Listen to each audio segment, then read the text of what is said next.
Prépare déjà ta Bible. Est-ce que vous êtes dans la joie? Amen. Qui veut entendre la parole de Dieu? Amen. Gloire à Jésus. Moi-même, j'ai soif d'écouter cette parole-là. Amen. Amen. Gloire à Jésus. Je bénis la prière de mon frère Narek, content de te revoir. Il est en vacances, il est parmi nous. Maman Emilie également, Fabrice, que Dieu vous bénisse. Ça fait toujours plaisir de voir la famille. Amen. Et pour ceux qui ne savent pas, Papa John et Maman Lisa sont en voyage, sont partis à Liverpool pour un mariage. Donc c'est normal que certaines personnes aujourd'hui ne sont pas là. D'autres travaillent, d'autres sont invités. Amen. Ok, donc là où tu es, tu vas te préparer. Soyez vraiment attentifs. S'il faut mettre le téléphone en mode avion, mettez-le en mode avion. C'est un message très profond. J'ai déjà prêché sur ce message, mais pas comme je le prêchais aujourd'hui. Amen. Donc soyez vraiment attentifs. Si les enfants pleurent, des fois, amenez-les de l'autre côté. Il faut que le peuple soit vraiment attentif à la parole de Dieu. Pendant que ces femmes se préparent pour la lecture, nous on prend déjà notre Bible dans le livre de 1 roi. Et pendant que tu es en train de chercher, tu peux en même temps prendre ton cahier pour noter le thème. Attention aux vieux prophètes.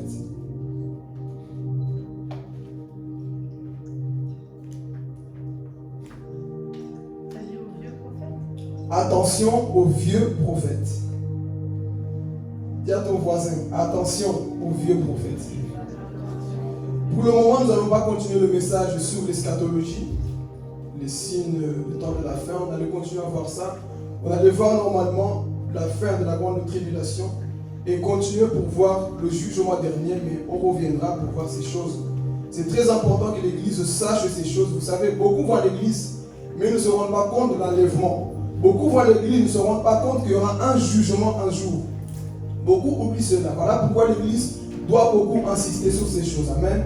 Donc c'est un thème que je n'ai pas fini. On avait déjà commencé à voir la première partie de la grande tribulation, la deuxième partie. Et là, on va attaquer la troisième partie prochainement. On parlera du jugement dernier. Mais aujourd'hui, nous allons parler de faire attention aux vieux prophètes. Qui connaît l'histoire du vieux prophète et du jeune prophète? Lève la main si tu connais, comme ça je peux localiser pour poser mes fondements. Ok, beaucoup ne connaissent pas. Ok. Donc on va lire ici, soyez vraiment attentifs à la lecture, comme ça tu as déjà l'idée de où est-ce que nous allons aller par rapport à la lecture. Amen. Comme je dis toujours, avant de prêcher, il faut toujours mettre des bases pour voir où est-ce que nous allons. Il y a ce qu'on appelle, quand on étudie, l'interprète de la Bible. Donc c'est-à-dire, une personne peut prêcher, il va t'expliquer tout simplement ce qu'il a lu. Mais lorsque tu es inspiré par le Saint-Esprit, tu ne vas pas seulement expliquer ce qui est dit dans le texte. Tu vas creuser plus loin pour que tu sortes un message pour le peuple qui t'écoute. Pourquoi? Parce que la Bible que tu vas lire ici, c'est l'histoire du jeune prophète. Tu vas lire, ok, tu vas expliquer, ok. Mais ça concerne le jeune prophète. Mais quand tu es dirigé par le Saint-Esprit, il va te donner la compréhension de pouvoir édifier le peuple qui t'écoute. Et ce matin, je vais t'encourager au travers de cette histoire parce que nous sommes dans un moment, dans un temps là où beaucoup de personnes doivent se réveiller. Beaucoup doivent se réveiller. Pourquoi? Parce qu'il y a parmi nous beaucoup de vieux prophètes qui sont en train de quoi? D'empoisonner et de lancer leur venin dans la tête de beaucoup des enfants de Dieu. Dernièrement, j'ai eu un songe là où Dieu me montrait la jeunesse, surtout ici. J'ai vu beaucoup de gens être attaqués par beaucoup de choses. Par un esprit, c'était l'esprit de la sorcellerie. J'ai vu certains jeunes qui commençaient à avoir l'esprit de la folie. C'est ça que j'avais partagé l'intercession. L'esprit de la folie. Et cet esprit commence toujours lorsque le doute commence dans ta vie. Beaucoup de choses commencent à s'installer en toi. Et c'est là où beaucoup commencent à devenir quoi? Fous, quand je vois dans ce rêve-là. Et Dieu m'a dit de pouvoir dire à l'église de faire attention à ce que vous écoutez, à ce que vous voyez. Pourquoi? Parce qu'il y a un danger à l'extérieur. Amen. Donc ici, on va lire ce texte-là. On ne va pas tout le lire, je vais sauter volontairement. Sinon, ça sera trop long. Et si tu veux le lire à la maison, tu peux le lire. Amen. Donc, prenons le livre de 1 roi, comme je l'ai dit, chapitre 13. Si tu l'as, tu dis, je suis chrétien. Si tu ne l'as pas trouvé, tu dois te convertir. Amen. Ok, on va commencer à partir du verset 1 jusqu'au 7. Et ensuite, on va sauter 11 jusqu'au 26. Suivez très bien. Ne dis pas, je connais déjà l'histoire, je vais seulement écouter comme ça. Non, écoute comme si c'était la première fois. Amen. Ok, on y va, Séphora. J'ai eu la parole au nom de Jésus. Or, un homme de Dieu arriva de Juda à Bethel, sur l'ordre de l'Éternel. Pendant que Jéroboam se tenait près de l'autel pour brûler des parfums, il cria contre l'autel sur l'ordre de l'Éternel. Et il dit, autel, autel, voici ce que dit l'Éternel. Un fils naîtra dans la famille de David. Son nom sera Josias. Dites avec moi Josias. Josias. Continue. Il offrira un sacrifice sur toi, les prêtres, des hauts lieux qui brûlent des parfums sur toi. Et l'on brûlera sur toi des ossements humains. Le même jour, il donna un signe en disant, voici le signe que c'est l'Éternel qui a parlé. L'autel se fendra et la cendre qui se trouve dessus sera dispersée. Lorsque le roi entendit la parole que l'homme de Dieu avait criée contre l'autel de Béthel, il avança la main par-dessus l'autel en disant, arrêtez-le. La main de Jéroboam avait tendu contre lui, devint alors paralysée, et il ne put la ramener à lui. L'autel se fendit, et la cendre qui se trouvait dessus fut dispersée, conformément au signe qu'avait donné l'homme de Dieu sur l'ordre de l'Éternel. Alors le roi prit la parole, il dit à l'homme de Dieu, implore l'Éternel ton Dieu, et prie pour moi, afin que je puisse retirer ma main. L'homme de Dieu implora l'Éternel, et le roi put retirer sa main, qui redevint comme avant. Le roi dit à l'homme de Dieu, viens avec moi dans mon palais, tu mangeras, et je te donnerai un cadeau. Or, il y avait un vieux prophète qui habitait à Béthel. Ses fils vinrent lui raconter tout ce que l'homme de Dieu avait fait à Béthel ce jour-là, ainsi que les paroles qui avaient été dites au roi. Leur récit terminé, leur père leur demanda, par quel chemin est-il reparti? Ses fils avaient vu par quel chemin était reparti l'homme de Dieu, venu de Juda. Il leur dit, scellez-moi l'âne. C'est ce qu'ils firent et il monta dessus. Il partit à la poursuite de l'homme de Dieu et le trouva assis sur un térébinthe. Dites avec moi, assis sur un térébinthe. Assis sur un térébinthe. Continue. Il lui dit, est-il l'homme de Dieu venu de Juda? Il répondit, c'est bien moi. Alors il lui demanda, viens avec moi à la maison et tu mangeras un peu. Et l'homme de Dieu répondit, je ne peux ni revenir en arrière avec toi, ni entrer chez toi. Je ne mangerai rien et je ne boirai rien avec toi à cet endroit. Car il m'a été dit dans une parole de l'Éternel, tu ne mangeras rien et tu ne boiras rien là-bas et tu ne prendras pas à ton retour le même chemin qu'à l'aller. L'autre lui répliqua, moi aussi je suis un prophète comme toi, et un ange m'a parlé de la part de l'Éternel. Il m'a dit, ramène-le avec moi dans ta maison, et qu'il mange et boive. Il lui mentait. L'homme de Dieu revint en arrière avec lui, et il mangea et but dans sa maison. Il était installé à table quand la parole de l'Éternel fut adressée au prophète qui lui avait ramené. Et il cria à l'homme de Dieu venu de Juda, voici ce que dit l'Éternel, parce que tu t'es rebellé contre l'ordre de l'Éternel, et que tu n'as pas respecté le commandement que l'Éternel ton Dieu t'avait donné, parce que tu es revenu en arrière, et que tu as mangé et bu à l'endroit même dont il t'avait dit, tu ne mangeras rien et tu ne boiras rien là-bas, ton cadavre n'entrera pas dans le tombeau de tes ancêtres. Puis, quand le prophète qui avait ramené y mangeait et bu, il scella l'âne pour lui. L'homme de Dieu repartit, et il rencontra un chemin, un lion qui le tua. Ce cadavre resta étendu sur le chemin, l'âne et le lion à côté de lui. Les voyageurs vinrent le cadavre étendu sur le chemin, avec le lion à côté de lui. Et ils en parlèrent à leur arrivée dans la ville où ils habitaient, le vieux prophète. Lorsque le prophète qui avait fait revenir en arrière l'homme de Dieu en entendit parler, il se dit, c'est l'homme de Dieu qui s'est révolté contre l'ordre de l'Éternel. L'Éternel l'a livré au lion, qui l'a mis en pièces et l'a fait mourir, conformément à la parole qu'il lui avait dite. Amen. Acclamons la parole de Dieu.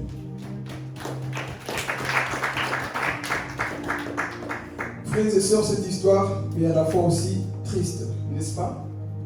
Un homme de Dieu qui est envoyé par Dieu, il va quelque part désobéir et on le tue. Vous allez voir que cette histoire ressemble à la vie de beaucoup de personnes. Ici, pour introduire déjà le message, c'était au temps du roi Jéroboam.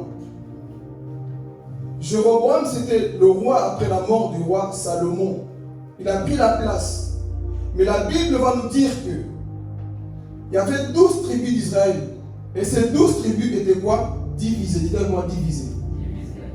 Divisées pourquoi? Parce qu'il y a une confusion entre le fils de Salomon qui était roi, Roboam, et Jéroboam qui était le roi d'Israël à cette époque-là. Et la prophétie disait quoi? Qu'il allait y avoir une division. Que Jéroboam allait avoir les 10 tribus d'Israël et Roboam, lui, allait avoir quoi? Les 2 tribus qui restaient, qui étaient Juda et Benjamin. Suivez très bien, c'est le fondement. Lui, il devait avoir quoi? Les 2 tribus. Il est parti à Jérusalem. Mais, comme on sait toujours que l'homme finit toujours mal la majorité du temps, Jéroboam était un homme qui était appelé par Dieu. Mais avec le temps, qu'est-ce qui s'est passé? Cet homme a commencé à dévier. Cet homme a pris les 10 tribus d'Israël, a commencé à les pousser où? Dans l'idolâtrie. Chapitre 12, vous pouvez le voir à la maison. Il a commencé à pousser les enfants d'Israël à aller où? Dans l'idolâtrie. Il a construit 2 veaux d'or et il a dit, voici votre Dieu. C'est lui qui vous a sorti de l'Égypte. Et le peuple suivait ce que Jéroboam disait. Et vous savez pourquoi Jéroboam faisait ça? Parce que Jéroboam s'est dit dans son cœur, si je laisse ces enfants monter à Jérusalem, là où se trouvait Roboam, ce peuple va m'oublier et on risque de me tuer et je vais perdre la royauté. Alors qu'est-ce qu'il a décidé de faire? Il va construire 2 veaux d'or pour pousser les enfants de Dieu à commencer à adorer de faux dieux. Amen. Donc il a commencé à faire ça. Et un jour justement, c'est là où nous avons lu, Dieu envoie un jeune prophète aller où? Vers cet homme qu'on appelle Jéroboam. À Bethel, dites-moi Bethel. Qui sait ça veut dire Bethel? Bethel veut dire quoi? Bethel veut dire quoi? Maison de Dieu. Mais l'idolâtrie était où à cette époque-là?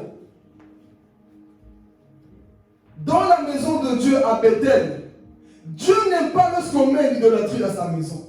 Dieu n'aime pas lorsqu'on divise son peuple. Dieu n'aime pas lorsque les idoles entrent dans sa maison. Donc qu'est-ce que Dieu a fait? Dieu va envoyer un jeune prophète qui venait d'où? De Juda, pour aller annoncer un message à Jéroboam. Lorsque ce jeune prophète est arrivé, il n'avait pas peur du roi. C'est pour dire, un chrétien rempli du Saint-Esprit n'a pas peur de dire la vérité. Un chrétien rempli du Saint-Esprit n'a pas peur de prêcher la vérité, même au roi, même au président. Quel que soit ton poste, on doit te dire la vérité. Amen. Ce jeune prophète n'a pas dit bon, comme je vois que cet homme c'est un roi, je ne vais pas dire la vérité. Ce jeune prophète a dit, je vais parler. Je vais parler, je vais dire la vérité. Je vois l'idolâtrie dans la maison de Dieu à Bethel. Je vois le mal dans la maison de Dieu. Je n'accepterai pas ça. Quand tu es de Dieu, tu ne vas jamais accepter le mal dans l'église. Quand tu es de Dieu, tu ne vas jamais accepter qu'on joue dans la maison de Dieu. Et ce jeune prophète arrive et il voit effectivement son roi est en train de profaner le temple de Dieu, souiller le temple de Dieu, pousser les enfants de Dieu dans l'idolâtrie. Et la Bible, le texte nous dit quoi plus tard? C'est que cet homme-là avait choisi les sacrificateurs des Lévites. Donc en soi, c'est comme si un homme est en train de construire son église selon sa pensée. C'était ça que cet homme faisait. Alors le jeune prophète vient, rempli du Saint-Esprit. Rempli du Saint-Esprit. Et il pointe son doigt sur l'autel. Parce que qu'est-ce qui s'est passé pendant tout ce temps-là? Jéroboam est en train de sacrifier des choses pour son faux Dieu. Jéroboam est en train de donner des sacrifices à son faux Dieu. Mais c'est au moment même que le jeune prophète apparaît et pointe le doigt et dit autel, ainsi parle l'Éternel. De la maison de David naîtra un roi qu'on appellera Josias. Dis-moi Josias, je vais parler, mon message commence. Josias veut dire Dieu guérit. Josias veut dire Dieu guérit. Donc en soi, dans le temple, il y avait des personnes qui étaient malades. Pas malades seulement physiquement, mais malades spirituellement. Oh, c'est pour dire à quelqu'un, le temps est arrivé que Dieu envoie des Josias. Ce qui veut dire Dieu guérit. Il est temps que Dieu envoie des personnes qui sont guéries. Des personnes qui prêchent sont des personnes qui sont guéries. Des personnes qui chantent sont des personnes qui sont guéries. Alléluia. Dieu envoie Josias, pas des personnes qui viennent à l'église avec des mauvaises choses, non, des personnes que Dieu a restaurées. Et Josias allait naître, et il est en train de prophétiser contre ce roi-là. Naîtra ici, après toi, quelqu'un qui ne va pas jouer sur l'autel. Quelqu'un qui ne jouera pas sur le pupitre, mais une personne qui va te dire la vérité. Et pendant qu'il est en train de prophétiser, il pointe le doigt. Il commence à lui parler. Voici le signe que je te donne, que c'est Dieu qui parle. Le tel en toi tu te trouves va se casser. Et pendant qu'il donnait des sacrifices, le tel, pop.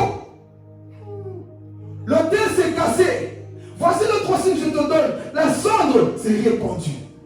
L'homme de Dieu a continué à donner la prophétie. Et Jéroboam était là. Il voulait saisir qui? Le jeune prophète. Ici, je vais parler. La Bible dit, pendant qu'il avançait sa main pour dire, saisissez-moi ce jeune homme. Arrêtez-moi ce jeune homme. La Bible dit que sa main était quoi? Paralysée. Je vais parler. Sa main était quoi? Paralysée. C'est pour dire à quelqu'un, faites attention au ministère que vous attaquez. La Bible dit que lorsqu'il a voulu attaquer le jeune prophète, sa main était devenue sec, paralysée. Je vais parler. La vie de beaucoup de personnes aujourd'hui est sec parce que vous critiquez le ministère que vous ne devez pas critiquer. La vie de beaucoup de personnes est dans la sécheresse parce que vous critiquez les hommes de Dieu que vous ne devez pas toucher. Écoutez, critiquez tout le monde comme vous voulez, mais ne touchez jamais au moins de Dieu. Amen. Faites attention, ne critiquez. Oui, mais tu as vu, écoute. Est-ce que tu connais son appel? Est-ce que tu connais son appel? On n'attaque pas tous les ministères. Voilà pourquoi aujourd'hui beaucoup sont malades, constamment malades. Pourquoi? Parce que leur bouche n'arrête pas de critiquer le ministère des autres. Pas malade seulement physiquement, mais spirituellement, quelque chose ne va pas dans ta vie. Tu n'as pas de choix. Tu n'as pas de paix. Pourquoi? Parce que ta bouche n'arrête pas de critiquer les ministères des autres. Et ça, on le voit dans la vie de beaucoup de personnes. Tu ne comprends pas, tu critiques. Quand tu ne sais pas, ne juge pas, ne pointe pas du doigt. Tu ne sais pas d'où vient ce jeune prophète et toi tu dis quoi? Saisissez-le. Et pendant qu'il voulait attaquer, sa main est devenue sec. La vie spirituelle de beaucoup aujourd'hui est dans la sécheresse. Posez-moi la question pourquoi? Parce que notre bouche n'arrête pas de critiquer les jeunes prophètes que Dieu nous envoie. On n'arrête pas de salir la réputation des autres. Qu'est-ce que tu dis lorsque tu es avec ta copine, avec ton mari, avec ta femme? Qu'est-ce que tu dis sur la vie de l'autre? Qu'est-ce que tu dis? Qu'est-ce que tu racontes quand vous êtes ensemble? Oui, mais je n'ai pas aimé sa façon de prêcher, je n'ai pas aimé sa façon de faire. Tu sais qui l'a envoyé? La vérité dérange toujours. Tu sais qui a envoyé ce jeune prophète? Tu sais qui a envoyé ce jeune homme qui est en train de te prêcher? Parce qu'aujourd'hui l'église veut qu'on le prêche comme eux ils veulent. Non, un véritable serviteur de Dieu ne prêche pas comme la foule veut, mais c'est que Dieu lui donne à cœur de prêcher. C'est ça qu'il prêche. Amen. Ce jeune prophète n'a pas changé de message. Il a prêché ce que Dieu lui a dit de prêcher. Amen. Mais combien de personnes aujourd'hui ont peur? Moi, je n'ai pas peur des fidèles. Je vais parler. Amen. Je vais prêcher la vérité. Si c'est Dieu qui m'envoie, je vais prêcher. Amen. Alors sa main était quoi? Paralysée. Attaquez-moi. Personne n'a bougé pour attaquer le jeune prophète. Ils ont eu peur. Ils ont eu peur de toucher le jeune prophète. Venez me toucher, venez m'attraper, venez me critiquer. Critiquez comme vous voulez. Continuez à attaquer comme vous voulez. Mais votre vie est dans la sécheresse. Ta vie spirituelle est dans la sécheresse. Et vous allez voir, la majorité des gens qui critiquent les autres n'avancent pas. Depuis que tu critiques l'autre, où est ton évolution? Depuis que tu rabaisses l'autre, où est ton avancement? Si au moins tu avançais, si au moins tu étais un exemple, mais tu n'es pas un exemple. Mais tu passes tout ton temps. Ce jeune prophète ne dit pas bien les choses. Ce jeune prophète ne vient pas de Dieu. Faites attention, ne vous amusez pas à attaquer les gens. Ne soyez pas comme la chaîne là-bas, Jésus-Christ TV, qui critique tous les serviteurs de Dieu, qui attaque tout le monde. Non, ne soyez pas comme cette chaîne-là. Sinon votre vie sera dans la sécheresse, comme ce jeune prophète. Amen. Donc on avance. Il a vu que sa main était quoi? Paralysée. Oh, qu'est-ce qui se passe? Dites avec ma repentance. Cet homme devait implorer à l'homme de Dieu. Ah, regarde ma main. Je suis paralysé. J'arrive à faire bouger. Le temps est arrivé qu'un jour, avant de critiquer, ta bouche reste comme ça. Amen. Vous savez, nous sommes au temps de la grâce. Dieu merci. Vous savez, dans l'ancienne alliance, même quand on critiquait les hommes de Dieu qui n'avaient pas de cheveux, on tuait les enfants. Moi, je suis tranquille. Ah, lui, il croit quoi? André croit quoi? Elle a chanté. Papa, il croit quoi? Frère Philippe, il croit quoi? On a la facilité. Mais sachez qu'un jour, il y a le grand trône blanc. Donc, ici, sa main était quoi? Paralysée. Le temps va t'arriver un jour et ta langue reste collée sur quelque chose. Parce que tu n'arrêtes pas de critiquer. Ton doigt reste coincé sur le téléphone. Qu'est-ce qui s'est passé? On m'a attrapé en train de critiquer. Dieu m'a maudit. Ah, Dieu n'a pas changé. Il maudit encore aujourd'hui, bien que nous sommes dans le temps de la grâce. On s'amuse trop, on s'habitue trop aux hommes de Dieu. Oui, mais lui c'est mon pote, lui on peut jouer ensemble. Tu peux jouer ensemble, mais fais la part des choses. Faites attention de toucher au mains de Dieu. Amen. Donc sa main est restée comme ça. Il n'arrive pas, il a pleuré. Écoute, prie pour moi. Parce que tu dois critiquer, l'onction que tu as critiquée, c'est la même onction qui va te paralyser.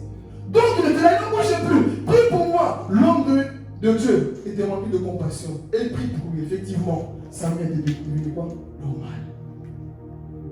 Sa main était devenue normale. Mais je me suis rendu compte que cet homme de Dieu ne s'est pas converti. Alors qu'est-ce qu'il a fait? Malgré les signes qu'il a vus, il ne s'est pas converti. Je vais parler ici.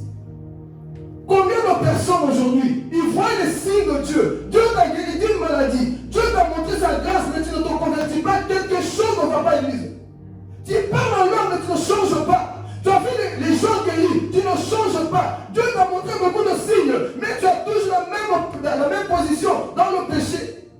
Est-ce que tu as vraiment vu la main de Dieu? Est-ce que tu as vu la grâce de Dieu? Cet homme n'a pas changé. Au contraire, il voulait manipuler l'homme de Dieu. Bon, écoute, viens chez moi, viens manger. Qui connaissait l'ordre de l'homme de Dieu? Qu'est-ce que Dieu lui a dit? De ne pas manger, de ne pas boire, de ne pas prendre le même chemin. 3 choses que Dieu lui a dit de ne pas faire. Alors lui, le diable l'utilise, et il appelle l'homme de Dieu. Viens chez moi, viens manger, viens boire. L'homme de Dieu a dit, même si tu me donnes la moitié de ta maison, je n'accepterai pas. Donc je ne changerai pas de message à cause des bling-bling de ce monde. Je ne changerai pas de position parce qu'on me montre des maisons, des voitures. Que j'aille à Dieu ou pas, le plus important c'est le ciel. Parce qu'aujourd'hui, beaucoup on les a payés dans les églises. Prêchez tout ce que vous voulez, mais ne prêchez jamais la sanctification. On les a payés. Prêchez tout ce que vous voulez, mais ne dites jamais le nom de Jésus. J'ai connu beaucoup de personnes comme ça. Tout ce que vous voulez, mais n'insistez pas sur la sanctification ni sur le nom de Jésus. Beaucoup d'églises, on les a payés pour ne pas dire la vérité. Mais moi, je ressemble à ce jeune prophète. Peu importe ce que toi tu me donnes, je ne changerai pas de message. Amen. Donc il a dit, même si tu me donnes la moitié de ta maison, moi là, je ne viendrai pas parce que Dieu m'a dit que je ne boirai pas et je ne mangerai pas. Amen. Je ne mangerai pas. Jusqu'à là, l'homme de Dieu obéissait. Dites avec moi, mais. Il y avait un coco quelque part. Mais avant d'arriver à Coco, le vieux, c'est quoi Coco? Il y avait les enfants du vieux prophète à Bethel aussi. C'était des songi. Dites avec moi des songi. Et ils étaient là. Je vais parler, suivez très bien. Et c'était quoi? Des songi. Des fois, il y a des gens qui viennent à l'église. Ce sont des songi. Beaucoup ne viennent pas pour changer. Beaucoup viennent pour aller rapporter ce qu'on a prêché. En mal. Tu sais, il t'a visé. Hein? Tout ce qu'on a prêché, toi tu as juste retenu que ça. Tu sais, il parlait de toi. Il prêchait ta vie. Je sais qu'il prêchait ta vie comme tu as raconté ta vie. Donc c'est parti sur la chair. Toute personne qui vient à l'église ne vient pas pour changer. Vient pour rapporter comme ces jeunes prophètes. Comme c'est aussi des jeunes prophètes. Comme ces prophètes, les fils du vieux prophète étaient là. Ils écoutaient du waouh. On va aller rapporter à papa ce que ces jeunes prophètes font. Beaucoup de fois ne sont pas dans les églises. Ils ne sont pas dans le groupe, mais ils sont au courant de tout ce qui se passe là où tu es. Pourquoi? Il y a des infiltrés. Il y a des personnes que le diable envoie des fois pour espionner ta vie. Donc ce vieux prophète était là. Et j'ai compris une chose, que ce vieux prophète, on l'avait déjà corrompu. Pourquoi? C'était à Bethel qu'il habitait. Il n'a pas su arrêter Jéroboam. Mais le vieux prophète, le jeune prophète, il vient, il dit la vérité. Et alors, ces songi étaient là, ils ont vu comment Dieu a fait des miracles au travers du jeune prophète. Et ils sont partis dire à papa, papa, viens. Papa, on était à l'église, on était à Bethel. Hey, papa, assieds-toi, on va me dire quelque chose. Papa, tu sais quoi? On était là-bas. Jéroboam donnait un sacrifice. Il y a un homme de Dieu, on ne sait même pas d'où il venait. Il est venu, toi là, il y aura dans la maison de David un fils qui s'appelle Josué, ceci. Et ensuite, papa, c'est pas tout. Attends, quoi? Il a prié, il a fait quelque chose, papa, quoi? La main du roi là est devenue paralysée, le papa. Dites à moi, c'est que toi, tu n'as pas su faire, quelqu'un de courageux le fera. Parce que ce vieux prophète était là depuis longtemps. Il mangeait le pain, on le faisait taire. Dès qu'il vient dire, vieux, rentre chez moi, te donne de l'argent et tu ne prêches pas la vérité. Donc, si quelqu'un a compris. Donc on lui dit, écoute, viens chez moi. Il est en train de raconter, écoute papa, on a vu comment cet homme a fait des choses. La main du roi est paralysée. Et c'est pas tout. Attends papa, quoi encore? Il a prié, la main est devenue normale. Le papa dit non. Comment ça? Moi Moi, je suis là depuis longtemps, j'arrive à faire ça. Lui, un jeune il vient prendre ma place. La jalousie rentre dans le cœur de qui? Le vieux prophète. Si je vais parler maintenant du vieux prophète. Qui est le vieux prophète? C'est une personne qui a connu Dieu. C'est des personnes assises dans les églises, mais qui n'évoluent jamais. C'est des personnes qui écoutent le message de l'évangile, mais qui ne changent pas. Ce sont des personnes qui disent Alléluia, mais Alléluia n'est pas sérieux, n'est pas sincère. Ce sont des personnes, Dieu les a utilisées. Ils ont le don de parler en langue, de prophétie, de guérison, mais ils sont paralysés quelque part. Ce sont des vieux prophètes. Tu es usé. Dis à ton voisin, est-ce que c'est toi? Je vais te démasquer.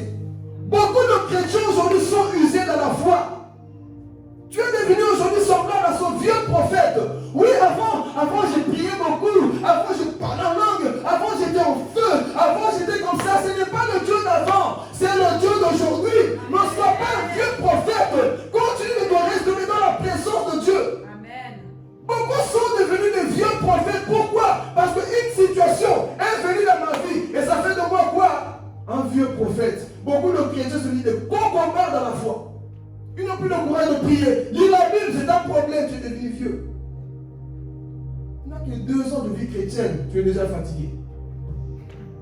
Tu n'as que 5 ans de vie chrétienne, tu penses déjà abandonner le Seigneur.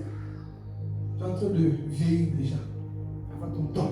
Donc ce vieux-là était là, usé. Lui, il connaissait tout. Les vieux prophètes sont des personnes qui connaissent tout sur Dieu. Tu ne peux plus rien leur dire. Car rien de plus terrible que d'affronter un vieux prophète. Vous savez pourquoi? Lui, il connaît tout. Tu ne peux plus lui porter des conseils. Il sait tout, mais il n'applique pas. Ça, c'est le vieux prophète. Il était là. Il n'a pas su arrêter le roi Jéroboam. Il fallait qu'un autre vienne le faire. Et quand, écoute, si tu ne bouges pas de ta place, Dieu enverra quelqu'un d'autre, mais ne sois pas jaloux. C'est comme ça que la jalousie rentre dans les églises. Pourquoi c'est lui qui prêche? Moi, je suis, écoute. Tu peux être là depuis 50 ans à l'église, si tu ne bouges pas, Dieu enverra quelqu'un d'autre. Tu devrais déjà prêcher, Dieu t'enverra quelqu'un d'autre, ne sois pas jaloux.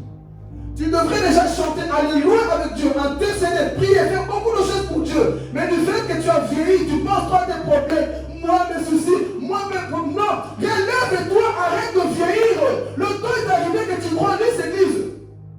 Le temps est arrivé que tu prennes ta position. Dieu t'a appelé. Travaille d'abord ton salut. Travaille d'abord ton activité avec Dieu. Ne travaille pas des choses éphémères. Travaille d'abord ton salut qui compte. Amen. Alléluia. Combien de personnes aujourd'hui, ils ne travaillent plus leur salut? Et tu es en train de vieillir afin d'avoir beaucoup de soucis. Mal de tête, mal de ceci. Pourquoi? Parce que tu ne travailles plus ton activité avec Dieu. Et tu es en train de vieillir. Et la jalousie commence comme ça. Mais pourquoi c'est André qui fait ceci? Pourquoi c'est Carla qui fait ceci? Parce que toi tu ne bouges pas. Écoute, si tu bouges, Dieu bougera avec toi. Si tu te lèves, Dieu fera des choses avec toi. Mais si tu ne fais rien, tu es en train de murmurer contre les autres. Tu n'es jamais heureux, jamais content, mais tu murmures contre tout le monde. Comment veux-tu que Dieu t'utilise comme ça? Amen. Donc ici on voit, ce vieux prophète était là, c'est la nouvelle. Ah bon? Il va voir. Dieu il a utilisé plus que moi. Ok. Il dit à ses enfants, cédez-moi mon âne là, je vais suivre là. Cédez-moi l'âne, je vais monter sur l'âne et je vais poursuivre. Ah, je vais poursuivre ce jeune prophète. Je vais voir si c'est vrai. Il est monté sur son âne. Il est en train de poursuivre l'homme de Dieu. L'homme de Dieu était où sur la nuit? L'homme de Dieu, le jeune prophète, était où? La Bible dit qu'il était assis. Assis où? Qu'est-ce que nous faisons assis quelque part? Ouais, ça nous concerne ce message. Beaucoup de chrétiens sont assis. Ah, moi, c'est dans le temps à l'église, je vais quand je veux. Tu es assis quelque part. Moi, c'est dans le temps, je lis la Bible quand je veux. Tu es assis quelque part. Écoutez, je vais dire à quelqu'un, le vrai repos, c'est au ciel. Amen. Sur la terre, il n'y a pas le repos. Dis à ton voisin, sur la terre, il n'y a pas le repos. Il y a des chrétiens qui prennent des vacances pour dire que moi, l'église, pour le moment, non. Je prends des vacances. Prends des vacances, le diable va te prendre bien en vacances. Beaucoup disent non, là, pour le moment, je me mets un peu à l'écart. Le diable aime les personnes qui se mettent à l'écart. Tu peux parler? Beaucoup de personnes disent non, moi, pour le moment, vos affaires de Dieu, laissez-moi un peu réfléchir. Je vais un peu prendre d'air. Quel air tu vas prendre? Moi, pour le moment, je ne prie pas. Laissez-moi un temps de réfléchir. d'Ésaü. Je vais prendre un peu d'air, je vais un peu changer des idées. Ok, va prendre les idées du diable. Je vais un peu me changer des idées, respirer un peu là-bas, voir un peu si les reflets. Va. Dans la vie chrétienne, on se repose pas, on travaille. Dans la vie chrétienne, on travaille. H24, montre-moi dans la Bible où Jésus s'est reposé pour dire, écoutez, aujourd'hui je ne fais rien. Montre-moi dans la Bible. Pourquoi toi tu le fais aujourd'hui? Non, je ne prie pas pour le moment. Écoute, même quand tu es fatigué, continue. Même quand tu as mal, continue. C'est ça la vie chrétienne. Alléluia. C'est ça la vie chrétienne. Même quand je ne comprends pas, ne t'assois pas parce que le diable t'envoie les vieux prophètes pour venir te détourner du chemin. Alléluia. Et ce jeune prophète était assis. Pourquoi tu es assis? Dis à ton voisin, pourquoi tu es assis? Quand je vois la vie de certaines personnes, pas seulement ici, je sais que beaucoup sont assis. Il ne faut pas dire je me vise, Dieu parle aussi. Beaucoup sont assis dans une situation, tu ne peux plus bouger, tu es paralysé. Qu'est-ce que tu fais assis? Ce message ce matin vient pour te mettre debout. Pour te dire, mets-toi debout. Il y a un chemin à parcourir. Il y a un chemin, tu dois prendre un chemin. Continue d'avancer. Pourquoi tu es assis quelque part? Non, mais moi je ne veux plus prier. Laissez-moi un peu. Non, on ne va pas te laisser un peu. On va te prêcher la vérité. Amen. Donc ce jeune était là. Ah, je suis assis aujourd'hui. Il y a des gens comme ça. Ah, aujourd'hui, moi, l'église Attica. Qui était là vendredi? C'est que vous avez reçu, d'autres ne l'ont pas reçu. Chacun ses raisons. Ok, on comprend. Tu n'es pas venu, on peut comprendre. Mais quelle est ton excuse?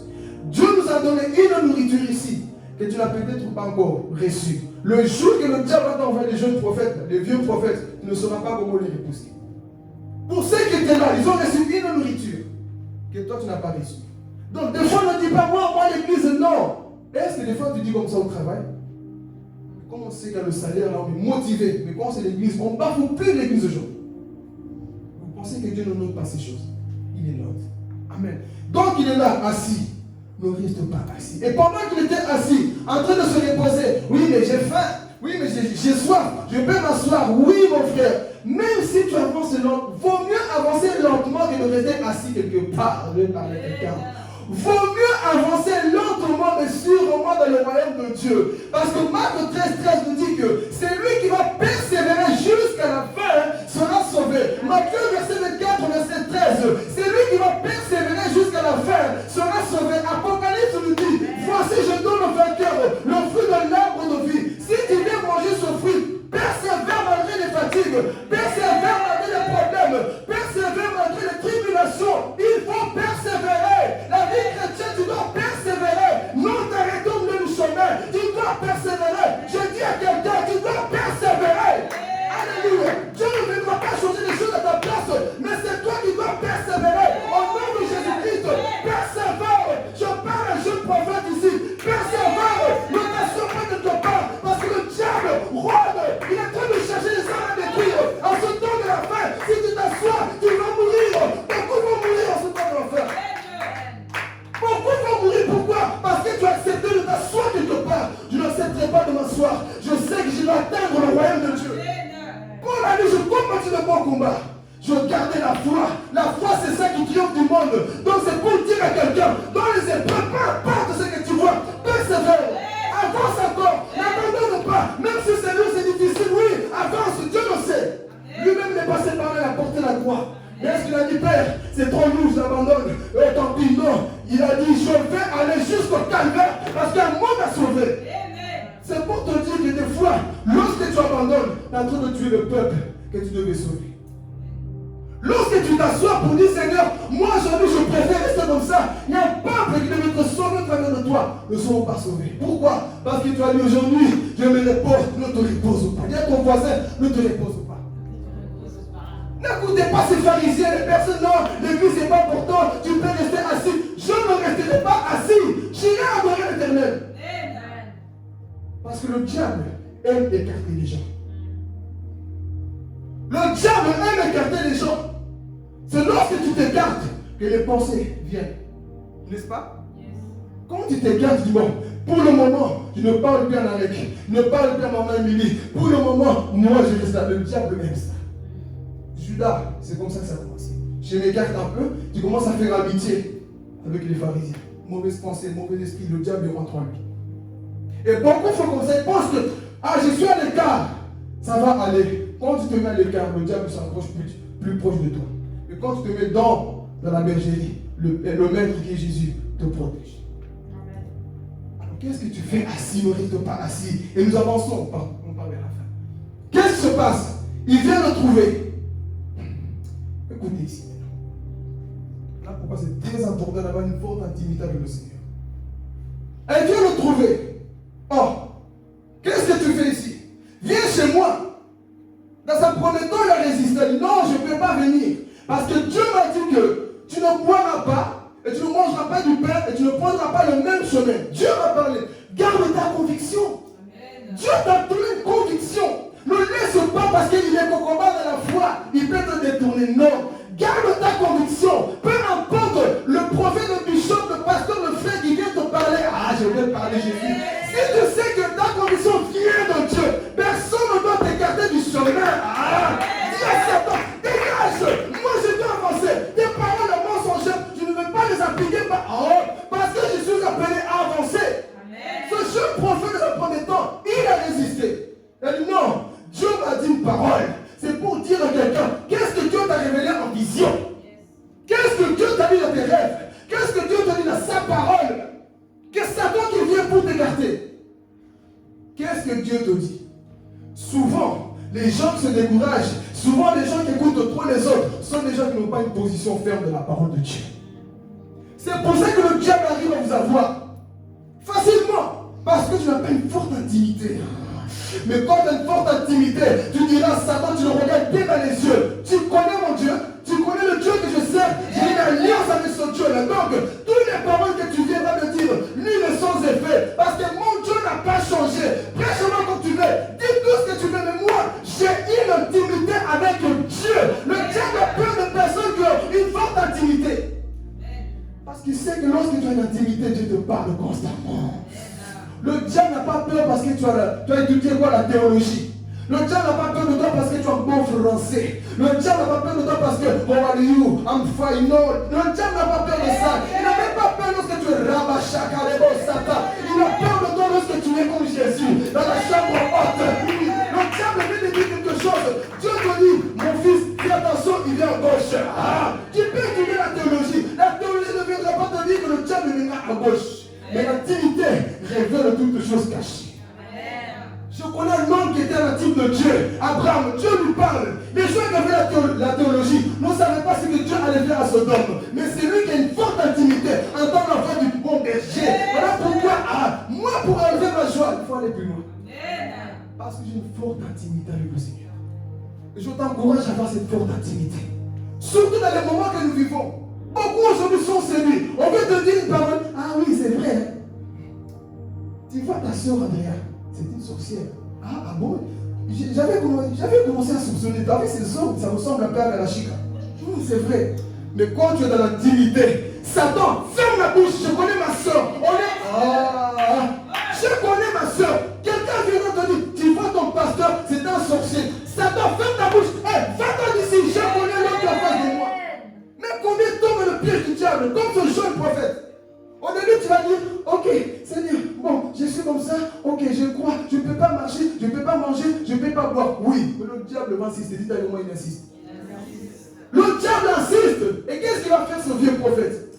Petit. Petit. Tikabagé. Petit. Regardez ce que le vieux prophète a dit. Moi aussi, je suis homme de Dieu. Il vient t'intimider avec le titre. Moi aussi, je suis un prophète. Dieu m'a oint. Je suis de Dieu. Si tu es de Dieu, pourquoi tu n'as pas su paralyser la main du roi Jéroboam? Si tu es de Dieu, pourquoi les choses n'ont pas changé depuis que tu es là? Oh non, moi aussi, je suis de Dieu. Tu es de Dieu. Faites attention aux gens qui vous disent, qui veulent t'intimider. Moi aussi, je chante. Moi aussi, je prêche. Tu fais, mais où est le résultat?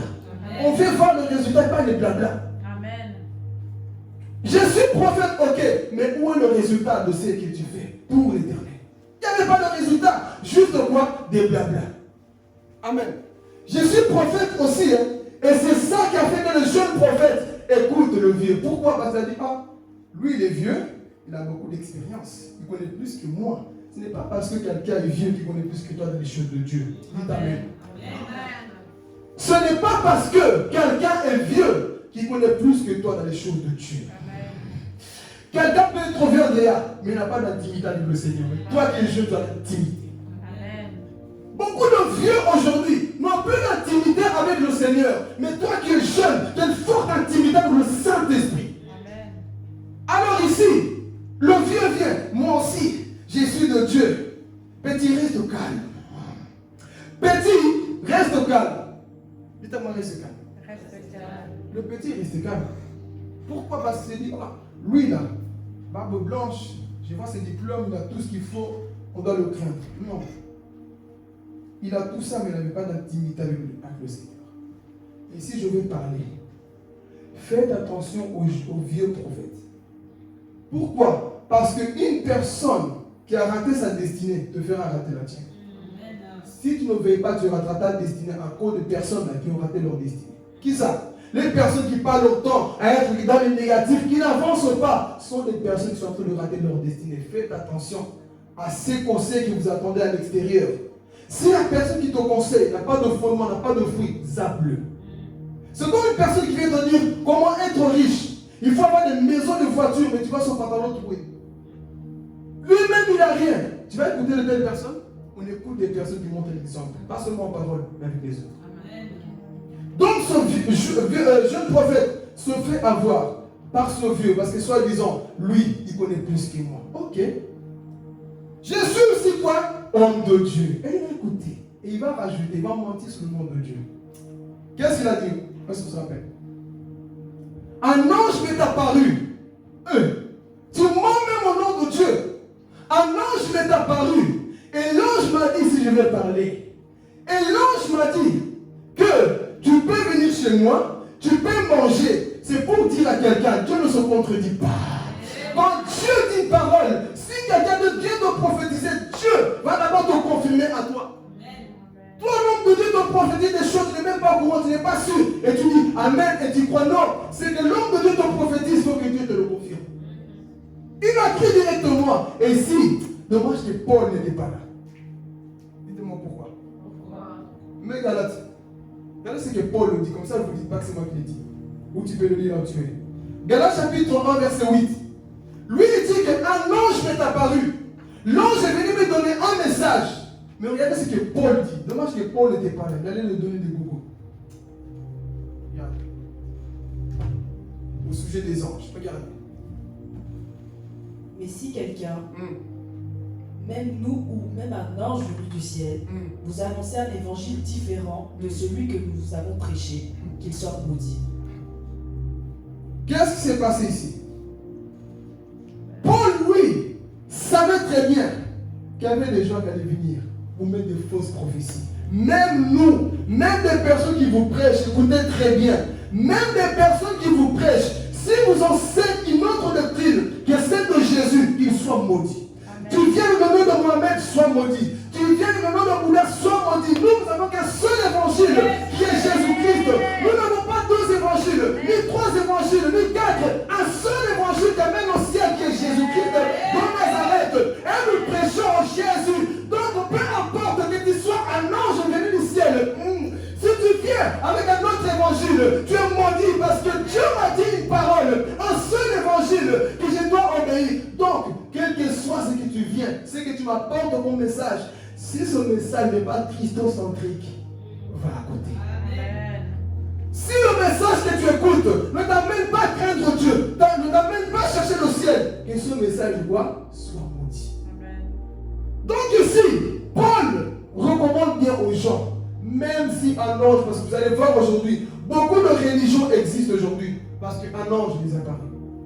Un ange est venu dire que oui, vous êtes dans le bon. Et j'ai écouté l'ange aujourd'hui. Beaucoup de religions sont fondées. Pourquoi? Parce que l'ange a parlé. Mais Paul a dit ici, dommage que ce jeune prophète n'avait pas cette connaissance. Il pouvait dire, l'ange t'a parlé, il faut que cet ange me parle. Parce que même si c'est l'ange qui t'a parlé, il faut que Jésus confirme ce que l'ange a dit. Amen. Si l'ange t'a parlé, Jésus doit confirmer ce que l'ange est en train de dire. Amen. Aujourd'hui, beaucoup se perdent. Pourquoi? Parce que, oui, mais l'ange lui a dit, l'ange n'est pas plus grand que Jésus. Amen. Un ange n'est pas plus grand que Jésus. Et si le jeune prophète, il va écouter. Ah, un ange lui a parlé, hein? Ok. Suis-le. Il est parti. Tu vas enlever le verset. Il part chez lui et il s'assoit.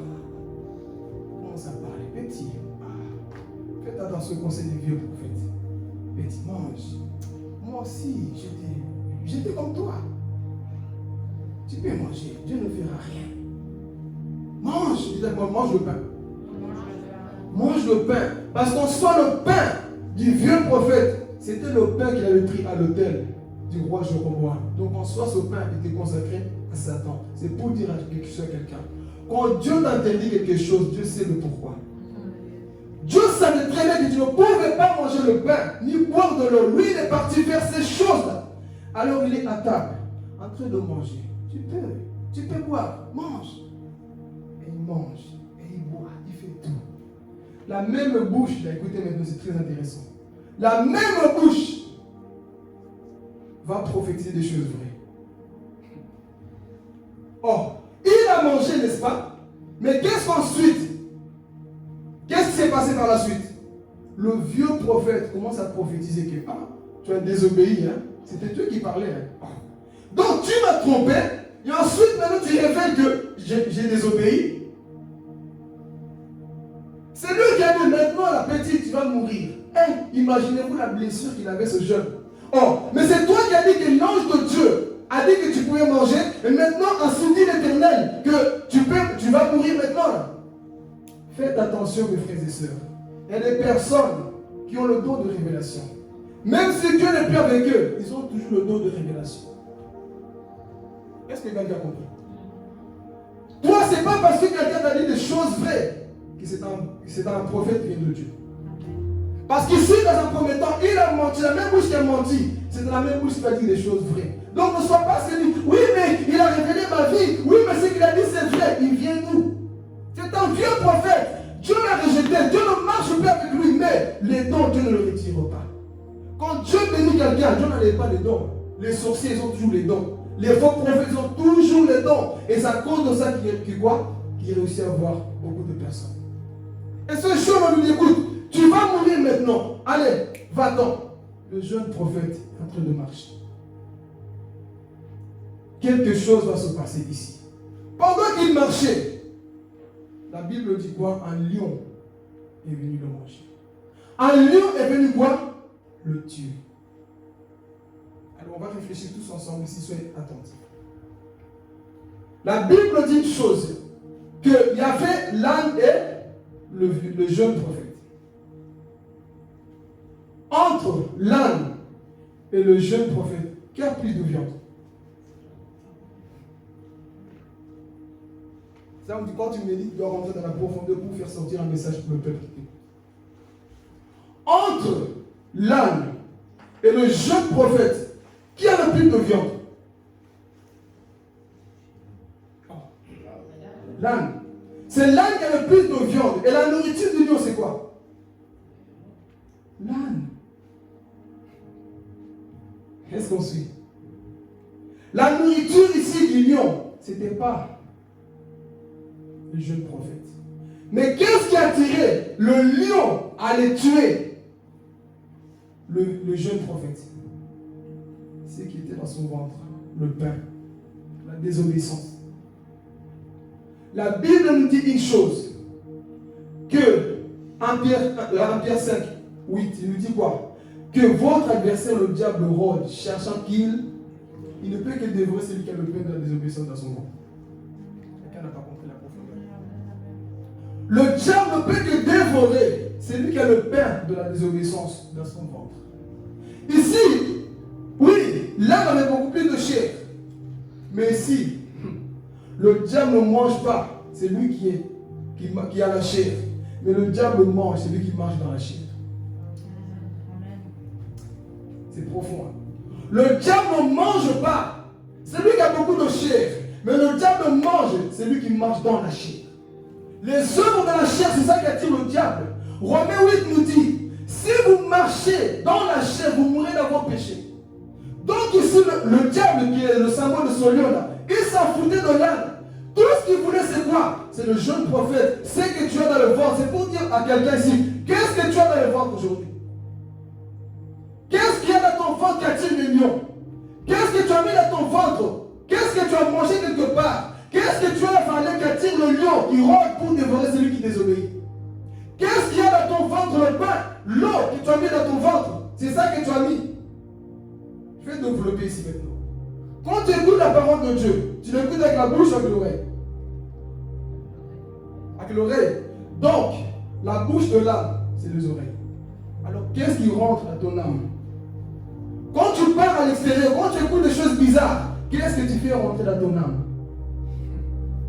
Quand tu vas écouter des choses bizarres, tu manges quelque chose, n'est-ce pas? Les critiques que tu manges, le foie que tu consommes, les choses qui rentrent dans ton oreille, là, tu manges spirituellement. Et ces choses celui que tu manges, c'est ça qui attire les lions.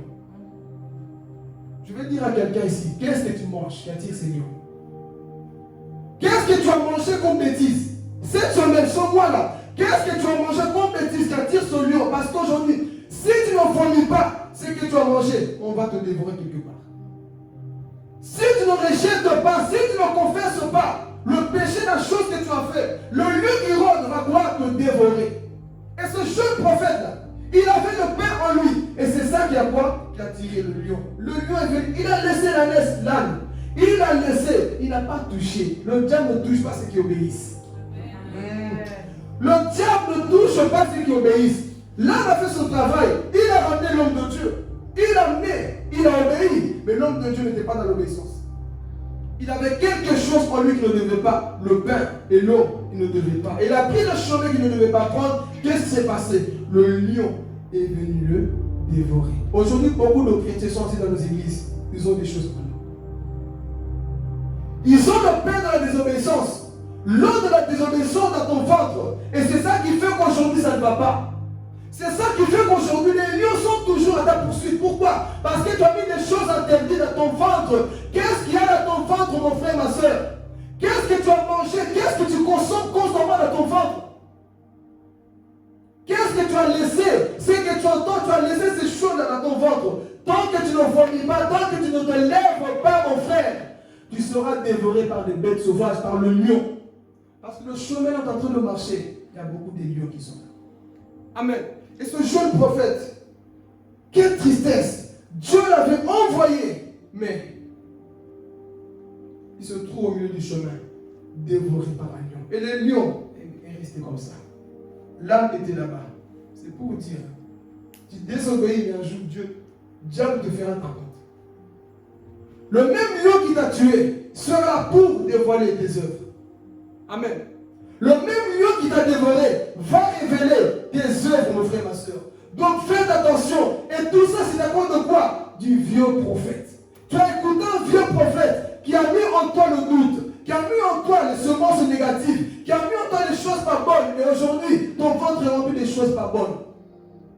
Et le lion est en train de rôder, en train de chercher qui il va dévorer. Lorsqu'il s'approche de ton ventre, lorsqu'il s'approche de ta vie, est-ce qu'il ne sent pas un pain de désobéissance? Est-ce qu'il ne sent pas l'eau de la désobéissance? Mon frère, est-ce qu'il n'y a pas une désobéissance dans ton cœur aujourd'hui? Non, mais moi tout va bien. Non. Le diable, toi tu peux faire semblant que tout va bien, mais le diable sait très bien que tu as une nourriture que tu as consommée quelque part. Je vais dire à quelqu'un, avant de terminer ici, il est temps de vomir ce qu'on t'a donné. Il est temps de vomir le pain que tu as mangé. Il est temps de vomir l'eau que tu as bu. Ce qu'on t'a donné, mon frère, qui a changé ta foi, les choses que tu as mangées qui ont changé ta position, les choses que tu as mangées qui ont même changé ton regard vis-à-vis de ton responsable, il est temps de vomir. Tu as mangé quelque chose aujourd'hui, ton regard a changé vis-à-vis de tes frères et sœurs. Vomis ces choses. Vomis, mon frère, ma soeur, parce que tu es dans la désobéissance. Ton regard ne doit pas changer. Peu importe ce qui peut arriver, ton regard ne doit pas changer. Il est temps de vomir le pain que tu as mangé. Parce que le pain ne vient pas comme ça. Quelqu'un te l'a donné. Et comme j'ai dit des fois, c'est ce que tu vois, ça t'a infecté aujourd'hui. C'est dans ton ventre. Le temps est arrivé de vomir. Dis à ton voisin, il est temps de vomir. Il est temps de rejeter le pain que tu viens de manger. Et si le partenaire l'a fait, alors pendant qu'il était là, étalé par terre, mort, à vivant, mort. Qui vient là? Le vieux prophète. Oh, petit, tu es mort. Oh, il est mort. Et c'est à cause de qui? Il y a des gens qui vous conseillent, le jour que vous serez dans votre malheur, vous serez réjouir. Il y a des gens qui vous disent des choses. Tu vois, lui il est comme ça. Il vous révèle les défauts de tout le monde. Mais le jour que tu vas avaler le pain, là, et quand tu vas mourir, c'est eux qui vont se réjouir. Quelqu'un qui te conseille mal. Il te met que dans les problèmes. Il te met que dans les soucis. Le jour que tu seras dans ton trou, cette personne ne viendra pas. Il viendra montrer t'enterrer. Je vais parler. Beaucoup vont vous enterrer, mes frères et sœurs. Non, mais lui, c'est mon pote. Elle, c'est ma pote. Lui, je vais me confier. Lui, je vais dire tel. Mais le jour qu'on va t'attraper avec le pain dans le ventre, que Satan viendra te dévorer, mon frère, c'est les mêmes personnes qui viendront t'enterrer. Donc, faites attention à ces gens-là, que vous dites, c'est mon meilleur ami, ma meilleure pote. Écoute, c'est les mêmes personnes un jour, ils vont vous enterrer. Et c'est ça qui s'est passé. Ce vieux prophète, il vient. Il n'avait même pas honte. Hein? Humainement, il devait même avoir honte. Toi, tu sais que ça compte de toi qu'on pleure, un deuil. Ça compte de toi que quelqu'un est mort, et tu vis tranquillement. Oh, mais c'est lui. Et il dit bien dans la Bible, hein, ah, en fait, il a désobéi à l'ordre. L'homme est mauvais. Hein. L'homme sans Dieu est mauvais. Lui-même qui l'a poussé dans l'erreur, et un jour il revient pour dire que, ben c'est lui. Il a désobéi à l'ordre que Dieu lui avait quoi? Donné. Mais qui l'a poussé dans la désobéissance? C'est toi, Sogodion. C'est toi, sorcière. C'est toi qui as poussé les autres dans le péché. Aujourd'hui, tu n'assumes pas que Dieu est avec eux. Aujourd'hui, tu veux les enterrer. Or, c'est de ta faute que ce jeune prophète est mort. Quelle triste histoire. Alors, imaginez-vous le ciel. Tristesse, on voit le jeune prophète qui avait l'appel de Dieu, mais enterré, tout simplement parce qu'il marche dans la désobéissance. Ici, je ferme l'histoire. Ce qui s'est passé ici, ça arrive encore à beaucoup de jeunes. Ce qui s'est passé là-bas, dans cette histoire, arrive encore à beaucoup de personnes aujourd'hui. Le temps est arrivé, mon frère, ma soeur, que tu puisses faire sortir les mauvais désirs qui sont en toi. Le temps est arrivé que tu puisses faire sortir ce que tu as mangé. Le pain qu'on t'a donné à manger dans une maison. Tu es parti dans une maison quelque part, là où ce jeune prophète a mis assis pour manger. Sors ces choses-là. Parce que c'est des choses qui vont te tuer petit à petit. Parce que toute chose qu'on te dit qui amène le doute dans ta foi ne vient pas de Dieu. Toute chose que tu écoutes, qu'on te conseille, qui t'amène le doute, ne vient pas de Dieu. Donc il est temps de vomir ces choses. Pourquoi? Parce que sinon le même vieux prophète qui t'a conseillé, un jour c'est lui qui va t'enterrer. La même personne qui t'a poussé dans l'erreur, c'est la même personne qui va t'enterrer un jour. Donc Église, réveillons-nous. Sortons de cette tiédeur. Lève-toi là où tu étais assis. Parce que le diable, l'Apocalypse chapitre 12 nous dit quoi? Il est descendu avec vous animé d'une grande colère.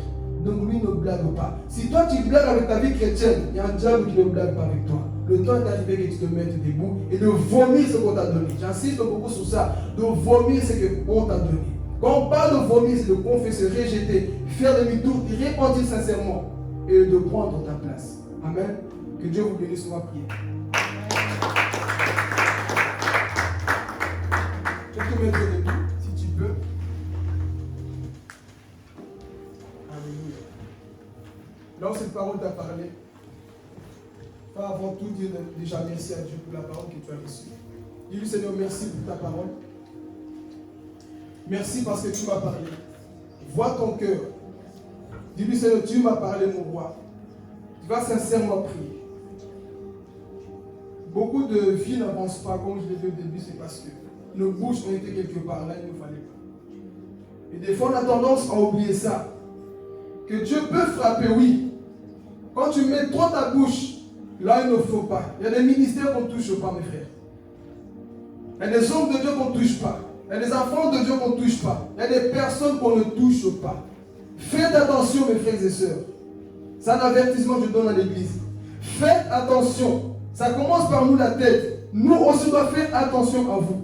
Et vous devez faire attention à nous. Et nous tous ensemble, l'église, on doit faire attention avec tout ce qui se passe sur Internet. Tout ce qu'on voit. Faisons attention. Sinon, nos vies risquent d'être dans la sécheresse. Comme Jéroboam. Alors tu vas prier. Là où tu sais que tu as laissé cette semence-là, tu vas demander pardon au Seigneur. vomit son pain. Cet homme-là de Dieu, le jeune prophète, n'a pas eu le temps de se repentir, n'a pas eu le temps de vomir ce qui était en lui. Le lion l'a dévoré. Et toi, tu as encore cette grâce-là de vomir. Mais tant que tu vas continuer, sache une chose, il y a un lion rougissant, le diable, qui rôde, lui, il dévore aussi. Il dévore parce qu'il y a des choses en toi, dans ton âme, que tu as avalées. Et c'est ça qui attire le diable. Donc commence à lui demander pardon. Là, tu as remarqué une tiédeur, quelque chose. Tu étais peut-être assis. On a parlé de beaucoup de sujets. Là où toi, tu t'es retrouvé, sois sincère, vomis ces choses-là. Dans ce rêve, je voyais beaucoup de personnes devenir fous. La jeunesse attrapait la folie. Et Dieu m'a fait comprendre que c'était l'esprit de la sorcellerie que le diable a lâché des fois dans les églises. Et ceux qui ne sont pas fermes, les personnes qui sont encore assis quelque part, risquent de recevoir cet esprit de folie. Oui, tu es en Christ. Cet homme avait Dieu, oui. Mais qu'est-ce qui s'est passé? Pourquoi il était mort? La désobéissance. La porte ouverte que tu laisses, mon frère. Le diable peut t'attaquer ici. Pour que la folie puisse venir dans ta vie. Prie à Dieu. Dis, Seigneur, tu m'as parlé. Prie sincèrement. Vois-toi comme ce jeune prophète. Mais que toi, à la fin, tu te repentis. Oui, tu as peut-être désobéi. Il y a eu quelque chose que tu as dit. Quelque chose que tu as fait. Tu étais assis. Tu étais à l'aise dans son péché. Tu étais à l'aise dans cette situation. Et aujourd'hui, tu te rends compte, c'est vrai, Seigneur, j'ai pris une mauvaise décision. Prie, dis-lui, Seigneur, pardonne-moi. Alléluia. Prions sincèrement, Église. Merci, Saint-Esprit de Dieu, de pardonner. Merci, Roi des gloires, toi qui sanctifies. Toi qui purifies, Saint-Esprit de Dieu. Oui, Père, nous étions, Papa, dans les points négatifs. Des points, Papa, qui ne te glorifiaient pas, Seigneur Jésus. Oui, on a prêté nos oreilles, Papa, au vieux prophète éternel Dieu, mon roi. Mais ce matin, Jésus, je prie réellement. Je prie réellement, Saint-Esprit de Dieu, que tu puisses, au Père éternel, nous aider, Jésus, à marcher dans la sanctification, à marcher dans ta parole, Saint-Esprit de Dieu. Aide chacun de nous, mon roi. Alléluia, Père éternel. Alléluia, Jésus. Merci, Saint-Esprit de Dieu.